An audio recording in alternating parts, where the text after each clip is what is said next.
1 सितंबर 2025 तेंजिंग का वो आलीशान होटल जहां एससीओ समिट के लिए दुनिया भर के नेता जमा थे। बाहर का माहौल बिल्कुल शांत था, पर अंदर एक ऐसी आग सुलग रही थी जिसकी आंच सीधे हिंदुस्तान के दिल तक पहुंचने वाली थी। प्रधानमंत्री नरेंद्र मोदी अपने कमरे से निकलते हैं। उनकी सिक्योरिटी पूरी तरह से अलर्ट है। प्रोटोकॉल के हिसाब से उनकी बुलेट प्रूफ गाड़ी बिल्कुल तैयार खड़ी थी। पर तभी एक ऐसी घटना होती है जिसने दुनिया भर के इंटेलिजेंस एक्सपर्ट्स के होश उड़ा दिए। मोदी जी अपनी उस तयशुदा गाड़ी की तरफ बढ़ते जरूर हैं, लेकिन अचानक उनका रास्ता बदल दिया जाता है। उनके इर्द गिर्द रूसी खुफिया एजेंसी के ऑफिसर्स एक मजबूत घेरा बना लेते हैं और अगले ही पल प्रधानमंत्री मोदी अपनी गाड़ी को छोड़कर रूस के राष्ट्रपति व्लादिमीर पुतिन की अल्ट्रा हाई सिक्योरिटी लिमोजीन में बैठ जाते हैं।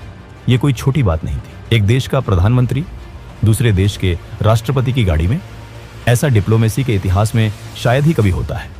लेकिन इस गाड़ी के दरवाजे बंद होते ही जो शुरू हुआ वो किसी हॉलीवुड थ्रिलर से कम नहीं था। दोनों नेता उस बंद लिमोजीन में पूरे 10 मिनट तक बैठे रहे। गाड़ी अपनी जगह से 1 इंच नहीं हिली। आखिरकार गाड़ी आगे बढ़ती है। इंटरनेट पर तस्वीरें आग की तरह फैलने लगती हैं। दुनिया भर के मीडिया चैनल्स चिल्लाने लगते हैं कि देखिए मोदी और पुतिन की दोस्ती कितनी गहरी है। दोनों एक ही गाड़ी में जा रहे हैं। पर दोस्तों, सच्चाई कुछ और ही थी।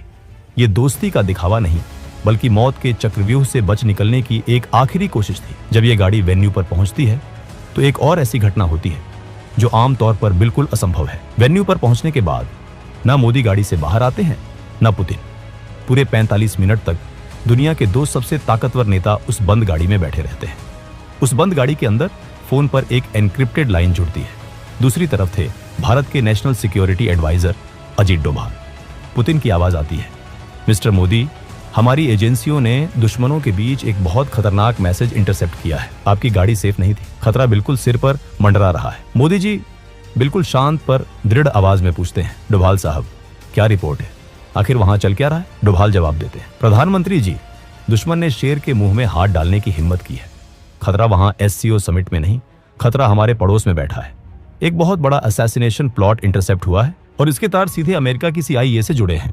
ये सुनते ही गाड़ी में सन्नाटा छा जाता है। CIA, दुनिया की सबसे ताकतवर खुफिया एजेंसी, हिंदुस्तान के प्रधानमंत्री को निशाना बनाने की कोशिश कर रही थी। इस साजिश के तार समझने के लिए हमें थोड़ा पीछे जाना होगा। ठीक 27 अगस्त 2025 की उस सुबह पर, जब पड़ोसी देश बांग्लादेश के ढाका शहर में एक अजीब सी हलचल थी। ढाका का एक बहुत ही आलीशान वेस्टर्न 5 स्टार होटल। वहां एक 50 साल का आदमी चेक इन करता है। उसके पास 3 बड़े बड़े सूटकेस थे। इस आदमी का नाम था टेरेंस। दिखने में वो एक आम अमेरिकन बिजनेसमैन लग रहा था। उसने होटल स्टाफ को यही बताया था कि वो एक बिजनेस ट्रिप पर आया है। पर सच तो ये था कि टेरेंस कोई बिजनेसमैन नहीं, बल्कि अमेरिकन खुफिया एजेंसी CIA का एक बहुत ही खतरनाक और मंझा हुआ कोवर्ट ऑपरेटिव था। वो वहां किसी बिजनेस डील के लिए नहीं आया था। वो वहां आया था एक ऐसी साजिश को अंजाम देने जो दुनिया का नक्शा हिलाकर रख देती। उन 3 बड़े सूटकेस के अंदर कोई बिजनेस के सैंपल नहीं थे। उनमें भरे थे high tech electronics, encrypted communication devices, आम लोगों की भीड़ में छिपने वाले वेपन्स और खुफिया ब्लूप्रिंट्स। टेरेंस का काम था एक कमांड सेंटर एस्टैब्लिश करना। वो वहां बैठकर किसी ऐसी स्नाइपर टीम या हिट स्क्वाड को कमांड देने वाला था जो उस एससीओ समिट के आसपास पहले से ही पोजीशन ले चुकी थी। टेरेंस बिल्कुल सांप की तरह कुंडली मारकर बैठा था। वो अपने शिकार का इंतजार कर रहा था। उसका टारगेट क्लियर था, प्रधानमंत्री नरेंद्र मोदी का असैसिनेशन। एक ऐसा अटैक जो देखने में किसी टेररिस्ट ऑर्गेनाइजेशन का काम लगे, पर जिसके पीछे दिमाग वॉशिंगटन में बैठे कुछ नापाक मंसूबे रखने वालों का हो। उन्हें लगा कि बांग्लादेश में बैठकर इस ऑपरेशन को अंजाम देना सबसे सेफ होगा, क्योंकि वहां आमतौर पर किसी को शक नहीं होगा। पर वो एक चीज भूल गए थे, ये वो पुराना भारत नहीं था जो दुश्मन के वार का इंतजार करे। ये नया भारत था। और जब बात देश के प्रधानमंत्री की सुरक्षा की हो तो भारत की खुफिया एजेंसी रॉ कभी सोती नहीं है। आखिर इतनी गहरी साजिश का पर्दाफाश कैसे हुआ? यहाँ एंट्री होती है दुनिया की 2 सबसे ताकतवर इंटेलिजेंस एजेंसियों के गठबंधन की, भारत की रॉ और रूस की SVR। अगस्त के आखिरी दिनों में SVR की इंटेलिजेंस ने कुछ अजीब रेडियो फ्रीक्वेंसीज को इंटरसेप्ट किया। ये फ्रीक्वेंसीज आम नहीं थी।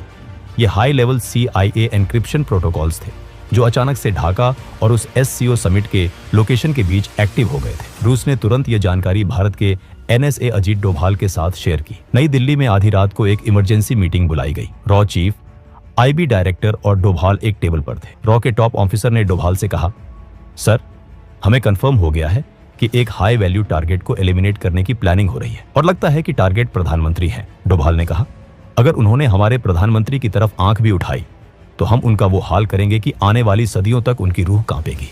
डोभाल ने तुरंत रशियन काउंटरपार्ट से संपर्क किया। यही वजह थी कि 1 सितंबर की रात को मोदी जी को उनकी तय गाड़ी में बैठने से रोक दिया गया। रॉ और एसवीआर ने मिलकर उस साजिश के चक्रव्यूह को तोड़ने का मास्टर प्लान बनाया। उन्हें पता था कि स्नाइपर या हिट स्क्वाड सिर्फ तभी अटैक करेगा जब उसे ढाका से टेरेंस की कमांड मिलेगी। अगर टेरेंस का कनेक्शन काट दिया जाए तो पूरा ऑपरेशन ताश के पत्तों की तरह बिखर जाएगा। और फिर शुरू हुआ ऑपरेशन साइलेंट टेकडाउन। 1 सितंबर 2025 ढाका का वो 5 स्टार होटल। टेरेंस अपने कमरे में बैठा आखिरी तैयारियां कर रहा था। वो अपनी व्हिस्की का गिलास हाथ में लिए अपनी जीत का जश्न मनाने ही वाला था कि अचानक खेल पलट गया। टेरेंस की मौत का तरीका इतना खामोश और सटीक था कि किसी को कानों कान खबर तक नहीं हुई। टेरेंस की उसी व्हिस्की की ड्रिंक में एक ऐसा केमिकल मिला दिया गया था जो पलक झपकते ही इंसान के नर्वस सिस्टम को बंद कर देता है। ये कोई आम जहर नहीं था, ये एक हाई ग्रेड असैसिनेशन वेपन था जिसका इस्तेमाल सिर्फ दुनिया की टॉप एजेंसियां करती हैं। जैसे ही टेरेंस ने वो ड्रिंक पी, उसके होश उड़ने लगे। वो अपने कम्युनिकेशन डिवाइस तक पहुंचने की कोशिश करता रहा, पर उसके हाथ पैर काम करना बंद कर चुके थे। कुछ ही सेकंड्स में वो जमीन पर गिरा और उसने दम तोड़ दिया। बिना किसी आवाज के, बिना किसी गोली के, दुनिया की सबसे बड़ी सुपर पावर का एजेंट अपने ही बिछाए जाल में ढेर हो चुका था। CIA की वो साजिश वहीं उसी कमरे में दफन हो गई। लेकिन इसके बाद जो हुआ उसने इस साजिश को और भी गहरा कर दिया। जैसे ही टेरेंस की मौत की खबर अमेरिकन एम्बेसी तक पहुंची, वहां भगदड़ मच गई। उन्हें समझ आ गया था कि उनका खेल खत्म हो चुका है और किसी ने उन्हें उनके ही घर में घुसकर मात दे दी है। अगले ही पल US एम्बेसी से एक पूरी टीम उस होटल में दाखिल होती है। उन्होंने बांग्लादेश की लोकल पुलिस को होटल के अंदर घुसने तक नहीं दिया। आमतौर पर किसी भी विदेशी नागरिक की मौत पर लोकल पुलिस इन्वेस्टिगेशन करती है, पोस्टमार्टम होता है, पर यहां सब कुछ दरकिनार कर दिया गया। अमेरिकन एजेंट्स ने टेरेंस की डेड बॉडी को तुरंत अपने कब्जे में लिया। उसका कोई पोस्टमार्टम नहीं हुआ। उसकी बॉडी को सीधे एक स्पेशल फ्लाइट के जरिए US भेज दिया गया। और वो जो 3 बड़े सूटकेस थे जिनमें उस पूरे ऑपरेशन के ब्लूप्रिंट्स और इलेक्ट्रॉनिक एविडेंस थे, वो सब कुछ US एम्बेसी के एजेंट्स ने जब्त कर लिया। और बात यहीं खत्म नहीं हुई। लंदन और वॉशिंगटन के सर्वर्स पर बैठे साइबर एक्सपर्ट्स ने लगातार कई घंटों तक काम किया और टेरेंस के वजूद का हर एक डिजिटल फुटप्रिंट मिटा दिया। उसका करियर, उसकी हिस्ट्री, उसकी सर्विस रिकॉर्ड्स, सब कुछ इंटरनेट और डेटाबेस से ऐसे गायब कर दिया गया जैसे टेरेंस नाम का कोई इंसान इस दुनिया में था ही नहीं। US army special operations command के स्पोक्समैन ने 1 सितंबर को एक अजीब स्टेटमेंट रिलीज किया। उन्होंने कहा कि उनका कोई कमांड इंस्पेक्टर जनरल मरा नहीं गया है। उन्होंने क्लेम किया कि जिस इंसान की बात हो रही है वो यूनाइटेड स्टेट्स में जिंदा और सुरक्षित है। 4 सितंबर को लेफ्टिनेंट कर्नल इलियट स्कॉट ने यहां तक कह दिया कि ढाका में उनका कोई ऑनगोइंग ऑपरेशन चल ही नहीं रहा है। 2 सितंबर 2025 प्रधानमंत्री मोदी सही सलामत भारत लौट आते हैं। अगले ही दिन वो नई दिल्ली में एक बड़े सेमिकॉन समिट में मंच पर आते हैं। वो प्रधानमंत्री जो हमेशा अपने भाषणों में ऊर्जा और आत्मविश्वास से भरे होते हैं, उस दिन उनके चेहरे पर एक अजीब सी संजीदगी थी। मंच पर आते ही जब लोग उनके स्वागत में तालियां बजा रहे थे तो मोदी जी ने एक ऐसी बात कही जिसने सबको हैरत में डाल दिया। उन्होंने कहा, मैं कल रात ही जापान और चीन के इस दौरे से वापस लौटा हूं।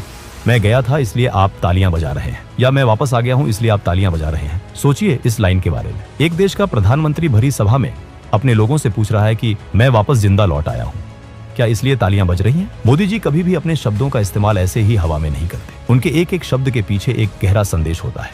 ये कोई मजाक नहीं था, ये एक मैसेज था उन ताकतों को जो वॉशिंगटन और दुनिया के बाकी हिस्सों में बैठकर देख रही थी। ये बताने का तरीका था कि हम जानते हैं तुमने क्या किया और हमने तुम्हारा क्या हाल किया। और इस घटना के बाद पीएम मोदी के आगे की आधी से ज्यादा इंटरनेशनल ट्रिप्स अचानक से कैंसिल या पोस्टपोन कर दी गई। यूनाइटेड नेशंस जनरल असेंबली का सेशन जिसमें पीएम मोदी को बोलना था, उसे उन्होंने स्किप कर दिया। गाजा पीस समिट जिसमें इजिप्ट के प्रेसिडेंट आने वाले थे और पीएम मोदी का आना तय था, उसे भी उन्होंने स्किप कर दिया। आसियान समिट जो कुआलालंपुर में होने वाला था, वहां भी पीएम मोदी नहीं गए। उनकी जगह दूसरे डेलीगेट्स को भेजा गया। 1 महीने के अंदर इतने सारे बड़े इंटरनेशनल प्लेटफॉर्म्स से प्रधानमंत्री का पीछे हटना, क्या ये सिर्फ एक कोइंसिडेंस है या फिर सिक्योरिटी थ्रेट इतना बड़ा है कि एजेंसियां कोई भी रिस्क लेने को तैयार नहीं है? इस पूरे एपिसोड के पीछे आखिर मंशा क्या थी? अमेरिका जैसा देश जो भारत को अपना स्ट्रैटेजिक पार्टनर बोलता है, वो ऐसी नापाक साजिश क्यों रचेगा? इसे समझने के लिए आपको पड़ोस में देखना होगा। पिछले कुछ समय में हमारे पड़ोसी देशों में क्या हो रहा है। बांग्लादेश में पूरी तरह से तख्तापलट हो गया। हिंसा और आगजनी हुई। नेपाल में लगातार ऐसी स्थिति पैदा की जा रही है जिससे वहां अशांति आए। श्रीलंका का तो इकोनॉमिक और पॉलिटिकल हाल दुनिया ने देखा ही है। यह सब अचानक नहीं हो रहा। भारत के आसपास के देशों को डिस्टेबलाइज करके एक इनविजिबल फोर्स भारत के इर्द गिर्द एक रिंग ऑफ फायर बना रही है। CIA का तो इतिहास रहा है दूसरे देशों में रिजीम चेंज करवाने का, चाहे वो साउथ अमेरिका हो, मिडिल ईस्ट हो या एशिया। जब कोई नेता उनके हिसाब से नहीं चलता, जब कोई देश अपनी इंडिपेंडेंट फॉरेन पॉलिसी फॉलो करता है, आंख में आंख डालकर बात करता है, तो उनका अहंकार आहत होता है। पीयूष गोयल का वो धमाकेदार बयान आपको याद होगा। उन्होंने भरे मंच से अमेरिका को चेतावनी देते हुए कहा था, आप हमारे सर पर बंदूक रखकर हमसे ट्रेड डील्स नहीं कर सकते। एक यूनियन मिनिस्टर का ऐसी भाषा का प्रयोग करना कोई छोटी बात नहीं है। ये किस बंदूक की बात कर रहे थे पीयूष गोयल? क्या वो उसी बंदूक की बात कर रहे थे जो CIA ने 1 सितंबर को प्रधानमंत्री मोदी पर तानने की कोशिश की थी? क्या ये एक मैसेज था कि भारत अब किसी दबाव में आकर अपने फैसले नहीं बदलेगा? टेरेंस का मर्डर PM मोदी का असैसिनेशन प्लॉट हो या ना हो, लेकिन एक बात बिल्कुल साफ है, ढाका में बैठकर टेरेंस भारत के खिलाफ एक बहुत बड़ी आग लगा रहा था। दोस्तों, आपको क्या लगता है? क्या सच में अमेरिका भारत में एक बड़ा रेजिम चेंज प्लान कर रहा था? क्या वो प्रधानमंत्री को रास्ते से हटाकर अपना कोई पपेट नेता बिठाना चाहते थे? क्या इन सारी बातों में, पीयूष गोयल के बयान में और मोदी जी के उस जिंदा लौट आने वाले कमेंट में कोई कनेक्शन है? अपनी राय कमेंट्स में जरूर लिखिए, और अगर वीडियो पसंद आया हो तो वीडियो को एक लाइक और चैनल को सब्सक्राइब जरूर करें। तब तक के लिए जय हिंद, जय भारत।